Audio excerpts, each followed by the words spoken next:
What's going on, everyone? So you're seeing a lot of NBA teams really gear up and kind of keep looking to keep their books as clean as possible leading into the 2027 season. Now, the reason for that is because, you could potentially have Nikola Jokic, Giannis Antetokounmpo, these big name players that could really swing and change the fate of the league in a couple seasons. Now, here's the thing. Nikola Jokic could easily sign a new extension, and Giannis Antetokounmpo could easily end up getting traded. There's still talks about Giannis potentially looking to request a trade by within the next month or so, depending on what Milwaukee continues to add. So it's very possible that those two teams end up sticking around with their new teams and they're not there. But teams are going to try to keep this flexibility.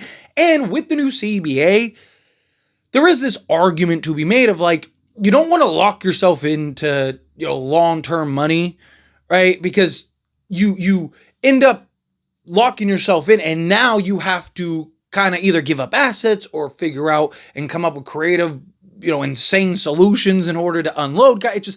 It could become a mess. So it does make sense you're seeing teams kind of, shorter term deals, unless it's like a really key core guy, but usually shorter term deals or, trying to make moves like, okay, well, we'll give you the longer deal, but we want you on less money, so on and so forth. But there was an interesting report, and I talked about it, and it was in regards to De'Aaron Fox and his contract.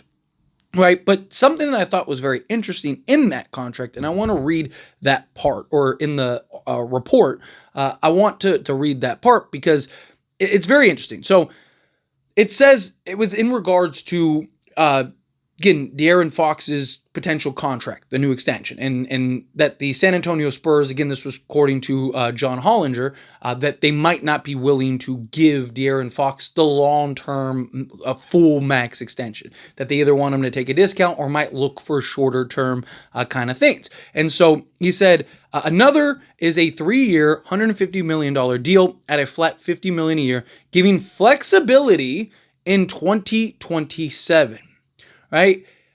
And really mention the 2027. Now, a couple things, right? Guys they're going to start having some of their young guys get paid. So that could be why they want to kind of keep the cap flexibility, right? Victor Wembanyama he's got this year, next year, and then he's going to end up getting paid, right? So that could be why. It could be as simple as that. It could be as simple as like, hey, we're going to have, Jeremy Sohan and Victor Wembanyama and all these guys starting to get that next contract, right? The extension, the rookie extension, first go around.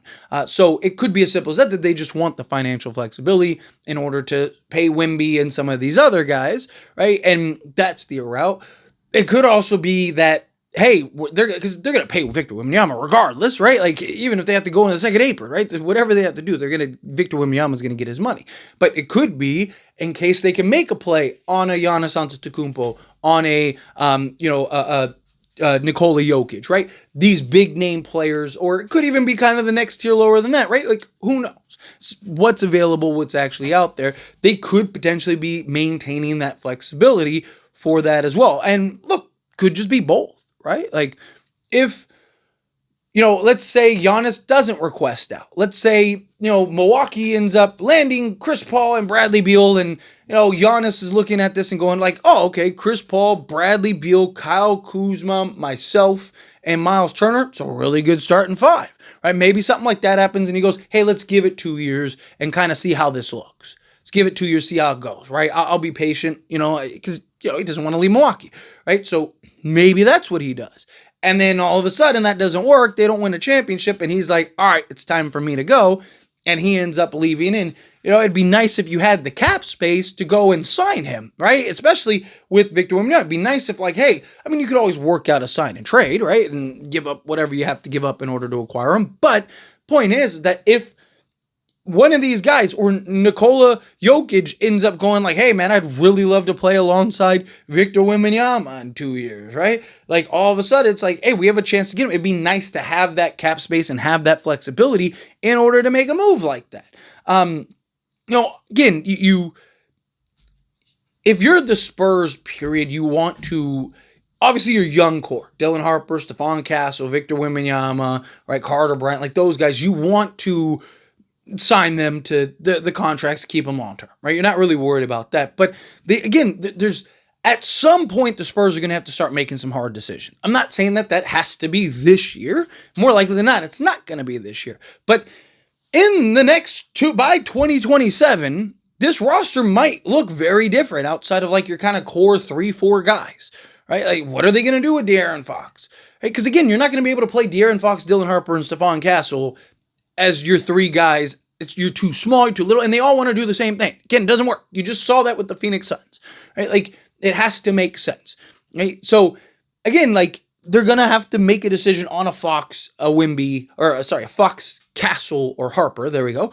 They're going to have to make a decision in the next probably 2 years before they have to start, after Wemby, it's like Stephon Castle's contract stuff. After Stephon Castle, there's Dylan Harper's contract, right? Like, this is going to start getting expensive and getting expensive fast.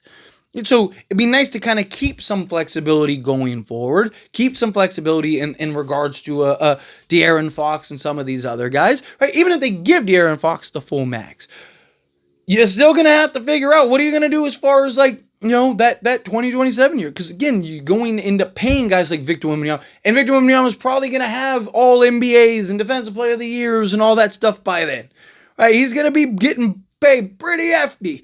His contract's probably going to get pretty good. It's going to get expensive fast. And, do you want to end up, again, just because of the new CBA, they're going to have to make some decisions. I'm not talking about right now, but they're setting up for the future. So it is a future conversation, something that they're going to have to address. Now, obviously, it's a hurdle that you're going to have to jump later down the obstacle course. It's not a hurdle that you got to jump right now, but if you're the Spurs, you want to position yourself so that's as easy as possible, right? Like, you don't want to go and put yourself in a position where it's like, okay, now we got to figure all this stuff out. Now Jeremy Sohan's overpaid, and whatever, this guy's overpaid, and we can't get off of Devin Vassell, and you can't at some point you're gonna have to start. Hey, we're gonna have to start trimming some fat here. We're gonna have to start, consolidating guys. We're gonna have to start turning guys into, other high-end pieces, whatever, right? Like, hey, these two guys are gonna take up $80 million. Before they end up taking up $80 million, can we trade them for this guy that's gonna take up, $40 million, right? Like, so it'd rather have the $40 million, cut it in half type thing, and create going and getting like a higher tier guy and turning two guys into that one high tier guy type thing. So, gonna be interesting. It was just something that I noticed in that article that I thought was like the 2027, because that seems to be a big date. And look, again, it's Giannis, it's Jokic, it's several others, but what's the likelihood of them leaving? Like, I don't want to see the Spurs making plays in positions in hopes that those guys end up coming, right? Like, because again, it's very possible that they don't. So we'll see. Time will tell. But anyway, as always, this is a discussion. Pass a question on you. Let me know your thoughts and opinions down in the comments. That being said, if you haven't liked this video, hit that like button. Helps me a lot. So we enjoy these types of videos, and I truly appreciate it. Not subscribe channel, hit that subscribe button. Turn on the bell notifications. Appreciate y'all. See you in the next one. Thank you.